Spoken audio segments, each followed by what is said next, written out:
So look, everyone, I wanted to get us together and talk about where your voices came from, where your voice on the acoustic guitar came from, right? I come from electric guitar world, so it's kind of fascinating to me about where did the acoustic guitar voices come from, right? Let's start with you, Murr. Where did it come from? Where did your voice come from? Confusion.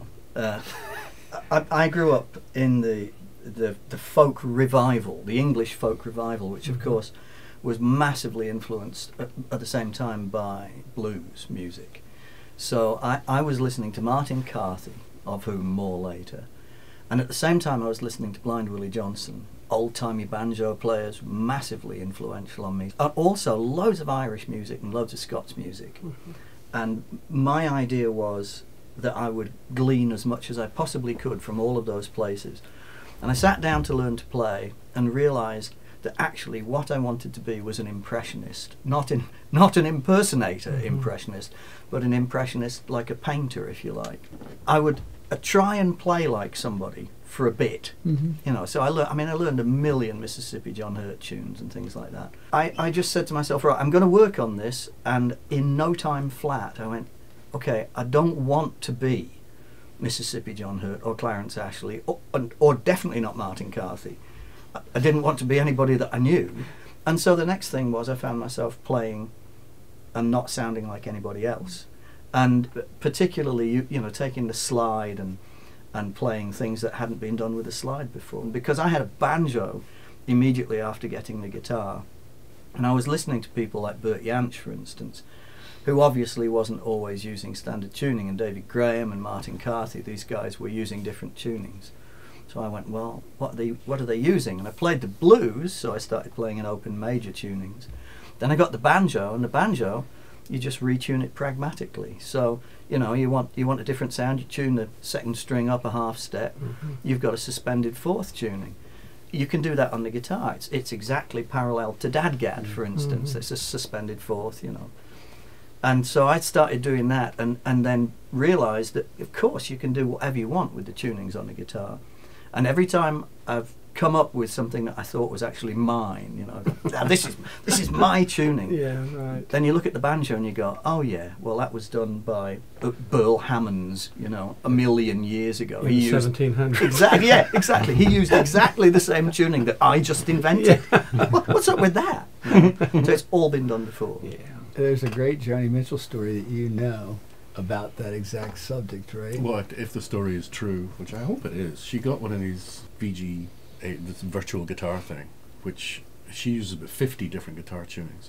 The reason being that she had polio as a kid. Her left hand is quite weak, so she has a very small repertoire of chord shapes, and she uses all these crazy tunings to get these incredible voicings. It's genius stuff. So she got this one guitar that triggers a synthesizer, so you can just press a button and it'll go to whatever tuning you want to go. Except there was a glitch in the software and it was stuck in one tuning. Joni wrote a song in this tuning that she wasn't all that familiar with and played it to a friend. I said, I don't know what this tuning is, but here's a song I've written. The friend said, most people call that standard. Yeah. She just spit on the same subject. I mean, she was massively influential on me as a guitar player. Yeah. And I went very far out of my way to interview her for Guitar Player years ago when I lived in the States, because I wanted the answer from her. But I asked her about the timing on a particular piece. I asked her about the Cherokee Louise. I said, what was it that you were doing? Because you listen to your guitar part on that and it's just so creative, timing-wise. She said, I was trying to play a shuffle. And that's that thing of having your own voice, you know. Yeah. She was attempting to go get effectively, and came up with this extraordinary thing. So. Wow. So when I met you and I heard you play, I didn't know about anything you just said, and I went, he's got England written on his bones. I think that is just being where I was at the time that I was. You know, I mean, if you listen to the Beatles, who effectively were attempting to play black American music like most of us were at that point, you know, they didn't succeed really. You know, they sound English. So I don't know. It's a product of who you are, where you grow up, and where you're raised. Yeah. Being from the South, I think, you know, having a bluegrass background, a lot of that I see in myself. You know, as a younger kid, 8 years old getting a banjo, which I didn't know all your background was with banjo. That interests me. Yeah. Players that I listened to then, Doc Watson, Norman Blake, or even knowing as a kid how they interpreted tone of where they were from, of Doc having the same thing, clawhammer banjo in his background. Yeah. You can hear it in his guitar playing. Clarence he played with Clarence Ashley. You know, that was a big influence. Yeah, beautiful those duets they did. And really strong, you know, players. Well, that's, I mean, their version of the Cuckoo Bird, that duet version of the Cuckoo Bird. And with Doc Watson playing in unison on the guitar. I mean, I heard that when I was 13 and went, I know it. Oh, the Cuckoo, She's a Pretty Bird? Yeah. It's a great tune. oh, it's unbelievable. Just break down what it's made of. Yeah. Keep you busy for the rest of your life. That's right. So when did you hear that you had a voice? You start out to hear this traditional music, you get involved in the fun foundation, but at some point you hear a voice. Time you're 16, you get a reflection of what it might be. How's it go?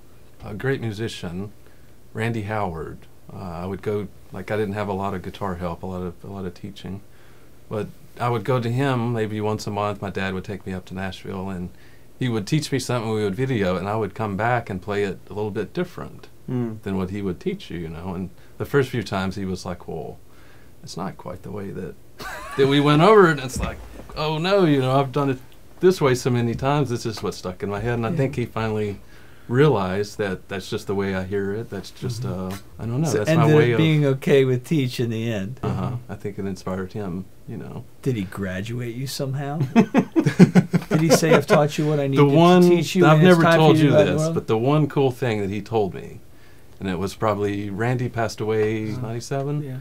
but he told me not 6 months at a Spigma at a bluegrass convention, he said, man, with the way that you play, your speed and the way that you note things, you'll be in Ricky Skaggs' band. Did he really? He really did. And Randy was the biggest. He predicted it. He did. That's awesome. Was Brian playing with me then? Oh, we did. I would have been, I guess, 16, 17. That's amazing. You guys don't, maybe you know the story, you don't. We were playing with the Grangers at the Vintage Guitar Show at an ear-blistering volume. And I brought Cody up without him really knowing, and I put my guitar on him with all this gain, right, in front of, the 1,500 people. And he sounded like Jimmy Page when he was done. Because he was playing all these melodic parts, and it wasn't just 16th notes or 32nd notes, but it was these beautiful melodies were coming out of you. But you hadn't been in that environment. I think it scared you a little bit. It did. At first, and then it was like, oh. When you guys pick up an electric guitar, it's wonderful. When we pick up an acoustic guitar, oh my God, we can't touch the beginnings of what you do. You guys transfer into our arena way better than we transfer into yours. Big strings, son. Big strings. Big strings. I just like the idea of hammering on a chord and feeling your trousers flapping in the breeze. You don't get that with acoustic guitar. only if you're really nervous. Yeah. So where's your voice come from, Tony? You know he has a math degree. Well, it doesn't come from that. No. So I was in my mid-20s, I guess, when it occurred to me that I should maybe think about doing this a bit more seriously. My first instrument was fiddle. I was dreadful. Absolutely awful. Thank heavens for that. I still have.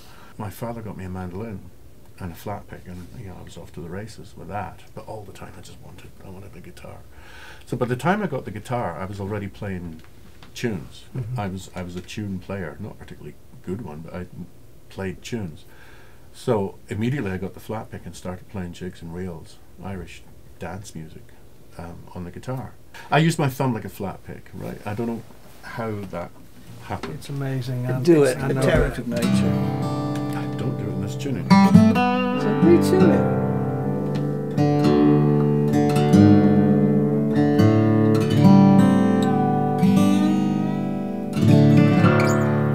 So with the flat pick, it goes in both directions. That wasn't bad, was it. it? That was really good.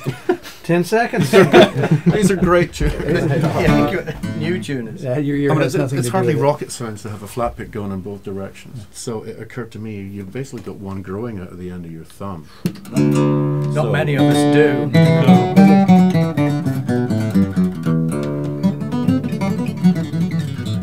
So that kind of thing. That's wrong. It's wrong, that. It's Okay, really that- wrong. Yeah, okay, keep going. That's my thing. That on the top two strings. I learned that from a guy called Tony Cuff, who's a beautiful guitar player from Scotland. He was a huge influence, as was Mr. Simpson here. I guess everyone's career is marked by these defining moments. You hear something that just sends you off in a different direction. Yeah. You're probably hearing Bill Monroe did that Yeah. for you. Mhm. I had kind of just gotten into the idea of playing music full time, or trying to. I got this gig opening for your man here. I flat picked my way through 25 minutes of music and probably played way too fast, or tried to. But the very first thing he played was this single line melody at walking pace. And like the entire county of Devon was silenced. And I just stood at the back going, shit. That's how you do it. Okay. You know, it's defining moments that send you. Hearing Tony Cuff playing guitar, playing traditional music on the guitar in an idiomatic way. It's quite a pompous word, but you know, all I mean is that it comes from within the body of the Kirk. It's not somebody joyriding with the music.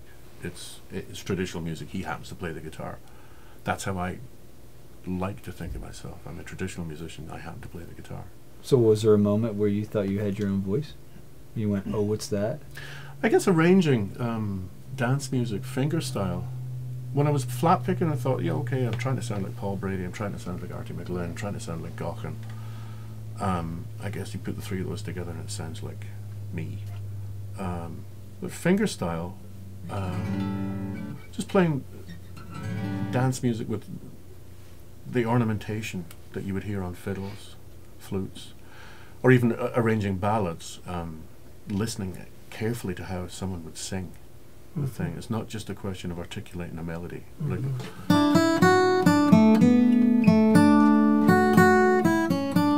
no one would sing that.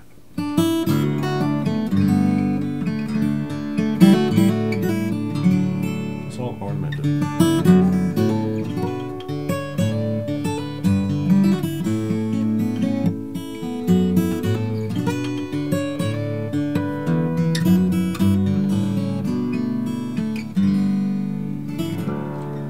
I think, if I may leap in Europe, in Britain, the voice, i.e. singers, have been probably the biggest influence in changing the way that we play the guitar. Mm-hmm. It's certainly, for me, that the thing that made me get good, I think, as a player was accompanying singers and realising that actually, you know, you can play so little if it's appropriate. Mm-hmm.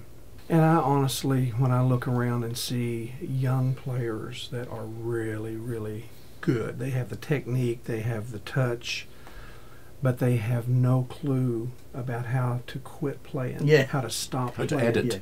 Yeah, how to edit. That's right.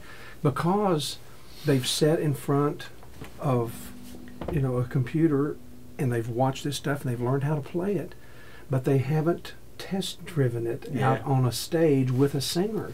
So what about you, Ricky? Where'd you find your voice? Oh, wow. Found it in a lot of places. My mother was a great, great singer. An old mountain singer, sung hard, sung, you know, high, and sung out of her heart. She'd sing and tears would stream down her face, you know, and she was just an old mountain woman that sung for joy. And the joy of her singing would just catch her, you know, and she would cry from joy, you know. And so I grew up around that and saw her singing, you know, and saw her praying, saw her singing in church, and saw her singing with my dad, you know, and then I got to where I would harmonize with her. I'd be at the other end of the house. That was before I went to school. You know, I was 3 or 4 years old, and I could mimic what she sung, the part she sung with Dad. When her and Dad would sing, she sung the third, you know, the tenor line above my dad. So I'd hear her in there singing, and I'd be in here playing, and I'd start singing that third, you know. So she told Dad about it, you know, said, now he's been singing a bunch in it, you know.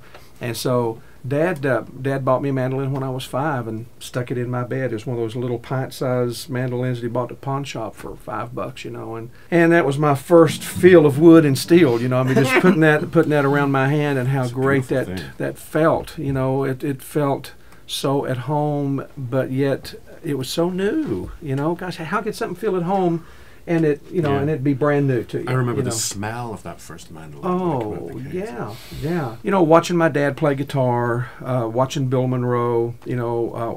We had, television was a brand new thing in the mid '50s when I was born. I was born in '54, so.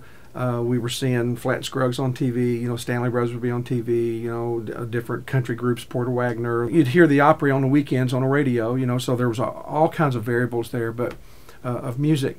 But I think it was those mountain people, the mountain fiddlers and the mountain old time drop thumb banjo players. And it's funny that we're all talking here about the basic instruments, the mandolin, the banjo, the bluegrass things that have pulled us all together here. It's amazing why we all love these instruments so much is because they, they're just such a great quality of the instruments that we started playing when they weren't great, and all that we had to go through of learning to compensate for something not noting up in here. We'd have to, tune it a little flat so that when we got up here that it would be it'd be right close to right. Close to right and so but I think just playing around my dad took me to fiddle players that were old men. They were in their 80s, and I would sit at their feet and just watch them play and just smell the rosin come off their bow, and I'd look up at them and I just gleaned from that all I could and just how these men had learned these old tunes, and a lot of them were old Irish tunes. Right. That this old man named Sanford Kelly, he was a great old time fiddler and drop thumb. He's the one that taught me how to play drop thumb. He didn't show me; I just watched him, and my dad tape recorded it, and so I listened to what he was doing and remembered how that big wide thumb would hit the fifth string and then go down and hit the second string, and come back and get some notes, and come back for some more, And so a lot of it was just figuring it out and not having very much TV to watch, no Sony PlayStation, no Nintendo, none of that stuff. No computers, no iPhones, nothing to really take my time away from playing. I think that's one of the things that robbed a lot of young musicians and young artists out there. Is we are too consumed with stuff. Mm-hmm. So the beginning of your voice was before you ever picked up an instrument. You were harmonizing with your mom. Yeah. And so you would hear that voice, and you're known for your voice. Yeah, but also, where did the mandolin voice and the guitar voice? Because, a lot of people don't. He plays violin as well as fiddle as well. We know that. You don't call it violin, you call it fiddle, right? Fiddle, yeah. Sorry. I started playing fiddle when I was about 13 because I was already playing mandolin. The left hand was already there. It was just having to learn the bow, They're You went the opposite way to Yeah. me then. They're tuning fifth, C, A, D, G. You had to figure out how to do it without frets. Yeah, which, I'm still trying to figure it out. Do it without frets. Frets is a happy thing. Slide it. Yeah. But, people have voices, and when I hear them, I hear Bill Monroe. I said, boy, he is such an original. I feel like a copy when I'm playing around him. But I think we're all, in a way, in so many ways, we're all copies of what we grew up around. And I wouldn't take anything, if I could have been born anywhere in the world, I wouldn't trade anything for where I grew up. Mm. My very first memory of music, actually, was my mother playing Paul Robeson 78s. Of what at the time was sold as Negro spirituals, and I used to sit and not understand what it was, but it would make me feel so sad and so moved, and I didn't understand it, but I loved it. I absolutely loved feeling that sadness. And that's the first thing that made me want to be a musician. How do you do this? How do you make somebody feel something so profound by singing? Look, my brother comes to me and he goes, look, Paul, there's this guy in England. He's just tearing it up. And there's a guy on the cover with two eyes on his shirt. He's got a fro, and there's two white guys next to him with fros. Okay. And I'm looking at this picture going, who is this guy? When it got to Are You Experienced at the end of the first Hendrix record, I was done. I was done because it was taking me emotionally to places I didn't know existed, or you know, what a voice. So we're all talking about things that, things that you can't explain, you can't understand. You don't know why you felt the way you felt. Couldn't really understand maybe the words even that they were saying, But there was a spirit there that was making peace. It was bringing a peaceful. And I think that's part of our jobs as musicians, as Levites, in that lineage of long musicians that we come out of, is to bring peace and joy to, and calm to a situation. And we can do that through our music. I know when I hear you guys play. Yeah, it's on a good day, joyous. What you play is transcendent, if you like. It's just, there's everyday life and there's this. It just takes you out of the space you're in and just moves you somewhere. Yeah. First of all, thanks, they're great coming. But before we end this, if we could just get you guys to play a little teeny bit together, so we have something to go out with, that would be really cool.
That thing sends rockets through me. It's killing me.